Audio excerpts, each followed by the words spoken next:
أحلى وغاياتي بها عليا، حياتي بالقيم أحلى وغاياتي بها عليا، وكل سعادتي أني بمسؤولية أحيا، حياتي بالقيم أحلى.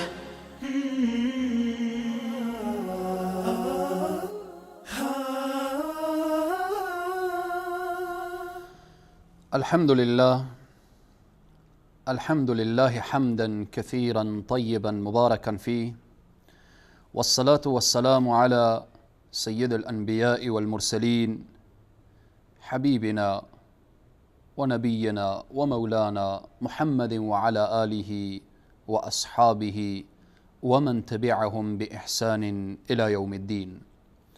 قال الله تبارك وتعالى في القرآن العظيم: فأعوذ بالله من الشيطان الرجيم، قد أفلح المؤمنون الذين هم في صلاتهم خاشعون. صدق الله العظیم.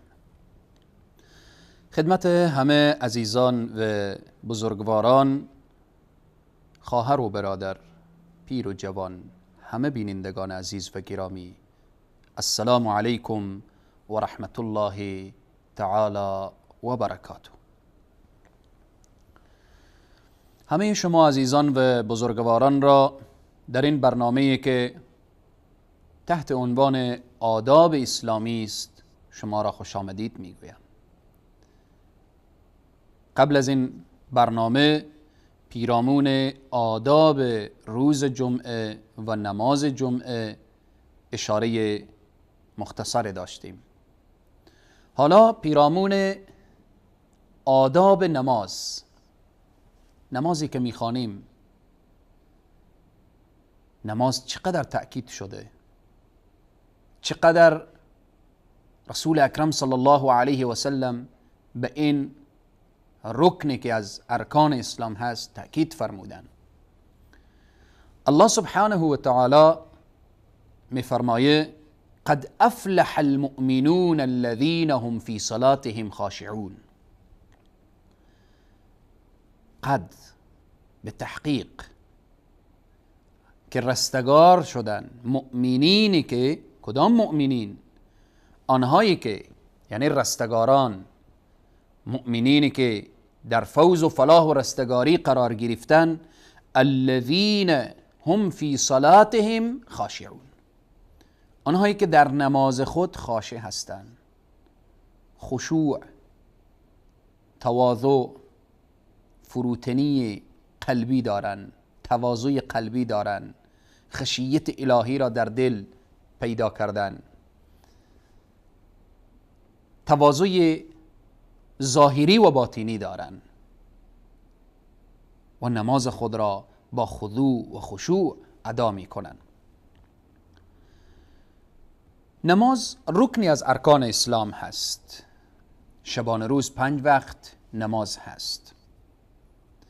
رسول اکرم صلی الله علیه و سلم می فرمایند فرق بین کافر و مسلمان چیه؟ نماز هست. یک شخص ما چگونه میتونیم تشخیص بدیم که این کافر یا مسلمان؟ نمازش هست.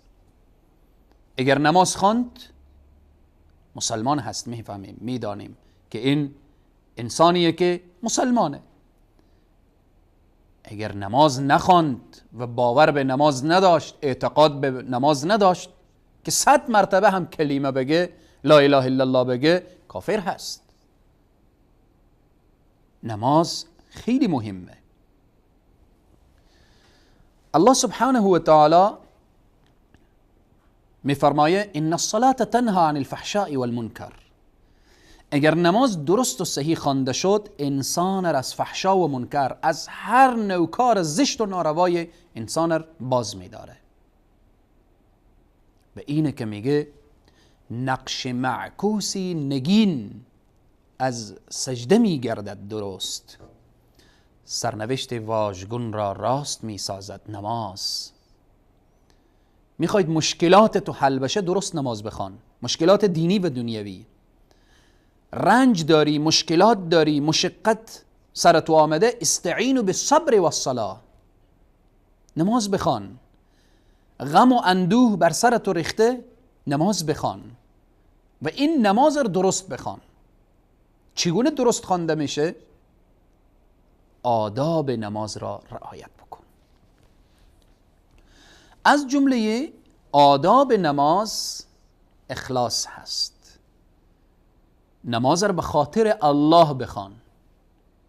ان صلاتی، شعار من و توست، نه تنها شعاری که به زبان ما باشه، باید جنبه عملی داشته باشه.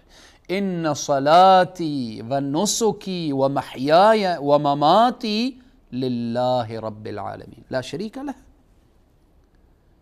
اخلاص. الله سبحانه وتعالى میفرماید و ما امروا الا لیعبدوا الله مخلصین له الدین حنفاء. و ما امروا، شما امر کردن نشده اید الا که مگر امر شدید به این که عبادت کنید الله سبحانه و تعالی را مخلصین له الدین حنفاء، پشت کنید به همه شرک و بت و بت پرستی، رجوع کنید به طرف ذات اقدس الهی. این را حنیف میگن. بعد از این که میگه له الدین حنفاء، اشاره میکنه و یقیم الصلاة، و نماز برپا دارید. بعد از توحید و یکتاپرستی الله سبحانه و تعالی حکم نماز را بیان میکنه. و یؤتوا الزکات و ذلک دین القیمه. پس یکی از آداب نماز اینه که اخلاص، خاص به خاطر الله سبحانه و تعالی. مسجد میری خاص به خاطر الله، نماز میخوانی خاص به خاطر الله، رکوع میکنی خاص به خاطر الله، سجده تو طولانی میشه خاص به خاطر الله، قرائت تو طولانی میشه خاص به خاطر الله. ریا نباشه، عجب نباشه، سمعه نباشه. دوم از جمله آداب نماز اینه که وضوء تو وضوی کامل باشه. درست وضو بساز. میخوای درست نماز بخوانی، درست وضو بساز، وضوی تو کامل باشه. اگر وضو کامل نبود، ناقص بود، ناتمام بود، نماز ناقص میشه، ناتمام میشه. اگر وضو درست نبود، نماز درست نمیشه، مرتبط هست. سوم، وقتی که به نماز حرکت میکنید، با ذوق و با شوق حرکت کنید. وقتی گفته میشه اذا قمتم الى الصلاة، حرکت میکنید طرف نماز، نباشه که مثل منافقین که الله سبحانه و تعالی همه ما را نجات بده و حفظ بکنه. اشاره میکنه الله سبحانه و تعالی ان المنافقین یخادعون الله. ادامه آیه وقتی که اشاره میکنه اینها وقتی که به نماز حرکت میکنن، قاموا کسالا یراؤون الناس ولا یذکرون الله الا قلیلا مذبذبین بین ذلک. وقتی به طرف نماز حرکت میکنن منافقین، کسلان، در حالت کسل و در حالت خسته و در حالت بسیار حالت به زور، به خاطر که دیگرها ببینن. نه، چنین باید نباشه. از جمله آداب نماز اینه که وقتی طرف نماز، هنگامی که صدا میشه الله اکبر، هنگامی که صدا میشه حی علی الصلاة، بشتابید به سوی نماز، حی علی الفلاح، بشتابید به سوی رستگاری. یقین داشته باش، باور داشته باش که این راه فوز و فلاح و رستگاری هست. با ذوق و با شوق و با اشتیاق کامل حرکت بکن. الله سبحانه و تعالی ذوق و شوق و حلاوت ایمان نصیب همه ما بگردانه و کسالت و تنبلیر در وقت عبادت از جان همه ما دور بداره. از جمله آداب نماز باز هم مسئله نظافت هست. لباس خود را متوجه شو، معطر باش، لباس پاک باشه، بدن پاک باشه، مسواک بزن. رسول صلی الله علیه و سلم میفرمایند لولا نشق علی امتی لامرتم بالسواک قبل کل صلات. اگر برای امت من مشقت نمی بود قبل از هر نماز میگفتم که مسواک بزنن.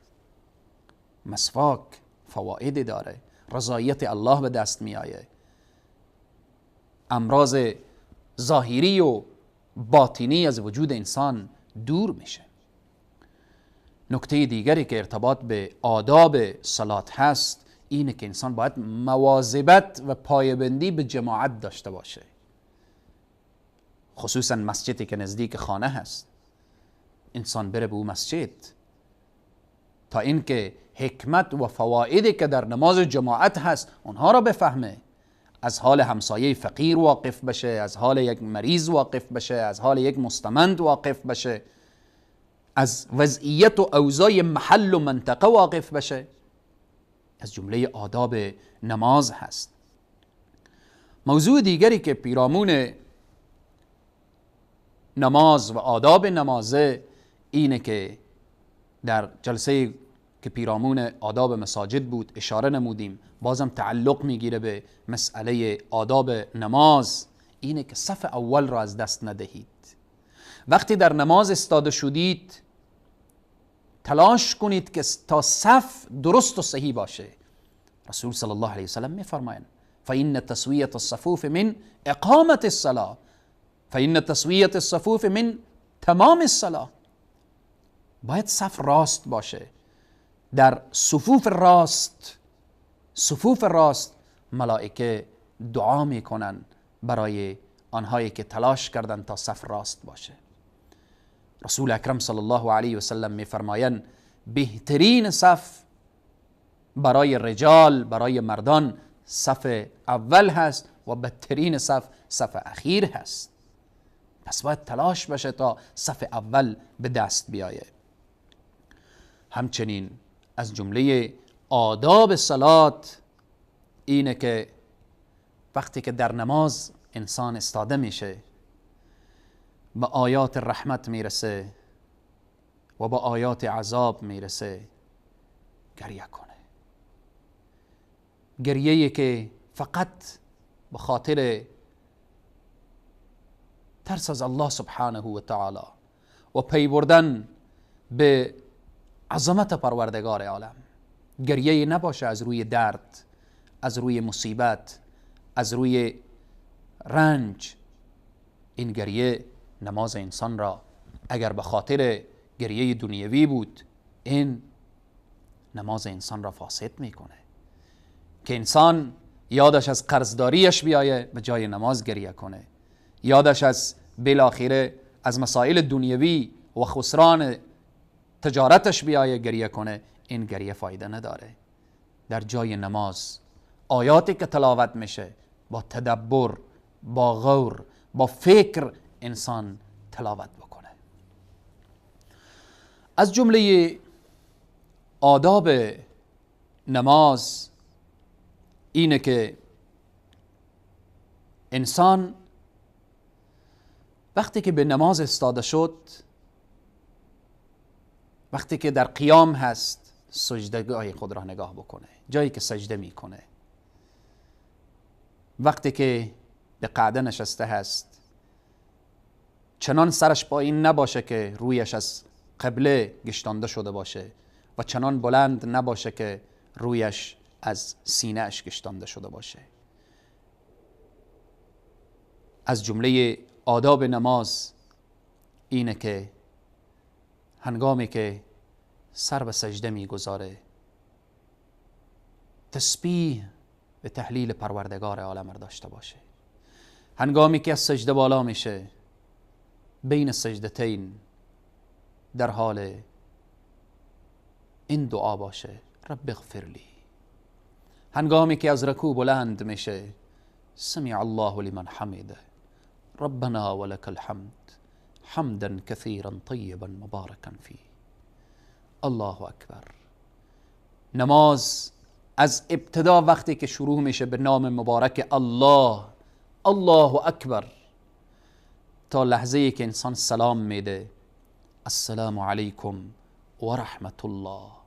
نماز با الله شروع میشه، با الله، با نام مبارک الله ختم میشه. این به این معناست که در این عبادت دیگه هیچ کس راه نداره، فقط تو هستی که به حضور پروردگار عالم استاده شدید و راز و نیاز دارید.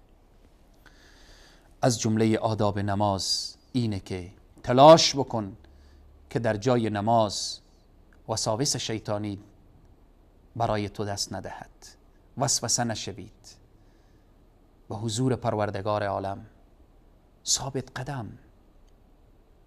وقتی که میگی الله اکبر، این دست ها وقتی که بلند میشه، معنا اینه که غیر از الله سبحانه و تعالی همه مسائل و مشاکل زندگی همه را پشت سر انداختی. الله اکبر، فقط الله بزرگ است. الله اکبر. هیچ کس دیگه این لیاقت را نداره که من مقابلش استاده بشم و سر به سجده بگذارم. الله اکبر. از جمله آداب نماز اینه که عظمت و جایگاه این رکن اساسی اسلام را انسان بدانه و بفهمه و درک بکنه. و نماز وقتی که با آدابش خوانده شد، نمازی میشه که ان الصلاة تنها عن الفحشاء والمنکر. الله سبحانه و تعالی بر ما توفیق بده که به این عبادت فرائضش، واجباتش، سنتهایش، آدابش، همه دستورات الله و رسول الله را اجرا کنیم. الله چنان نمازی بگردان نماز ما را، عبادت ما را، که در روز قیامت این نماز سبب نجات ما، سبب فوز و فلاح و رستگاری ما بشه. تا برنامه بعد شما عزیزان و بزرگواران را به خداوند کریم و رحیم می سپارم. و السلام علیکم و رحمت الله تعالی و برکاته.